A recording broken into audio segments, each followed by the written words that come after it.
In this video, two of the four main defense mechanisms delineated by Freud will be briefly described. According to Freud, the ego basically defends itself through four defense mechanisms. Two of these mechanisms, repudiation and disavowal, are at the basis of psychosis and perversion respectively.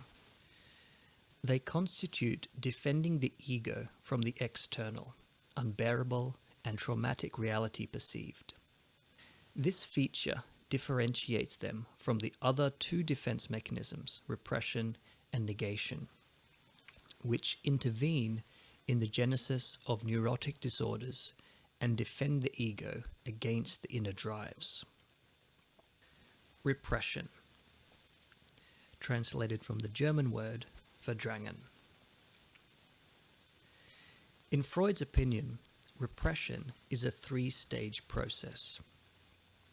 It includes a primal repression, which was described previously, a proper repression, which will be illustrated in the present video, and the return of the repressed, which is the phenomenon at the root of the onset of symptomatology.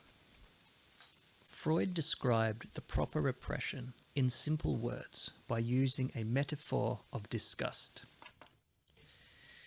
He said that a current memory may stink just as much as an actual repugnant object. And just as in disgust, we turn around our head and nose to avoid smelling the stinky object, so does the sensory organ of our consciousness to defend itself from the unpleasant memory.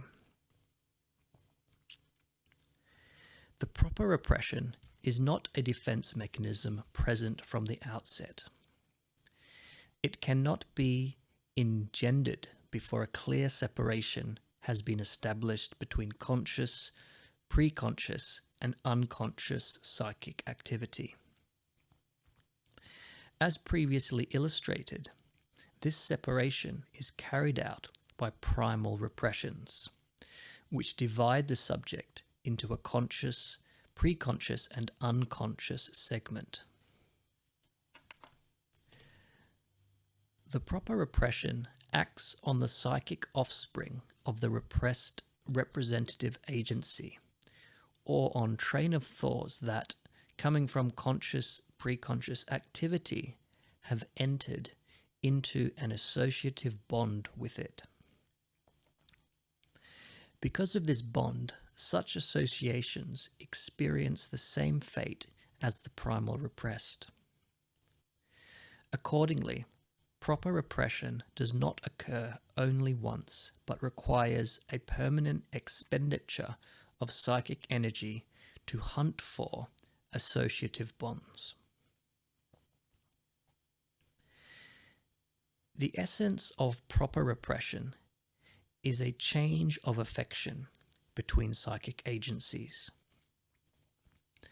Among those motions of desire that come from childhood are also those whose fulfillment has entered into a relationship of contradiction with the purposive ideas of the secondary process. Therefore, in contrast to primal repression, the proper repression is the consequence of a conflict, since the fulfillment of childhood wishes would provoke displeasure rather than pleasure. A treasure trove of childhood memories, which were taken from the beginning from the preconscious, becomes the precondition of proper repression. The first repressed representations form a kind of crystallization in the unconscious, becoming later a nucleus of attraction over other representations that come into association with them from the consciousness. Two forces act simultaneously in the proper repression, namely a force of rejection from the preconscious conscious system and a force of attraction from the unconscious. For example, in the case of Little Hand's phobia, there is a first stage of primal repression, of incestuous desires towards his mother. A second stage of reactivation of this repressed nucleus of unconscious desires of Hans between the age of 3 to 5 occurs, in which the trains of thoughts are attracted to the original incestuous nucleus, and the proper repression of these thoughts takes place.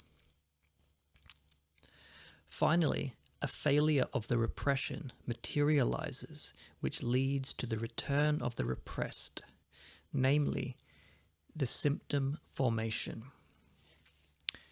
The threats of unconscious castration executed by his father for his erotic desires towards his mother are displaced into a phobic object in the outside world, in this case taking form as a horse.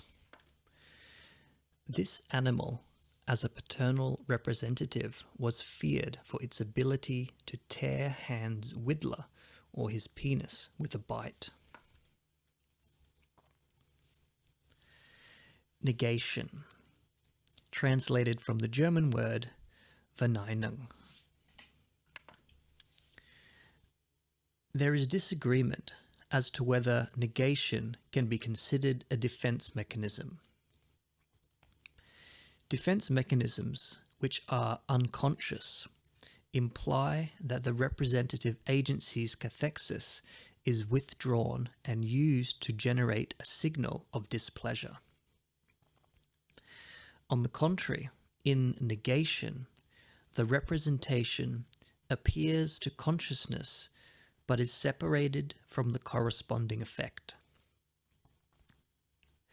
The previously repressed content becomes conscious through a negation such as "I didn't" or "I don't" think that. In this way, the repression is lifted, and the repressed content, although not accepted and negated at the level of judgment and symbolism, is at least acknowledged. Therefore, negation is subsequent to repression.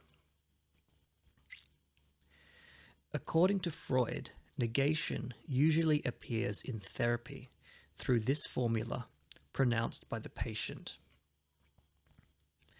Now, you will think that, which implies a rejection of a mental content, which is projected onto the analyst. The following vignette exemplifies this defense mechanism. The other day, my mother broke her arm. She fell while walking down the street with my dad. My father has slow reflexes. If I had been with my mother, I would have supported her and she wouldn't have fallen. You can't be with your mother all the time. No, but I'm never with her. Now you will think that I feel guilty, but I don't feel guilty.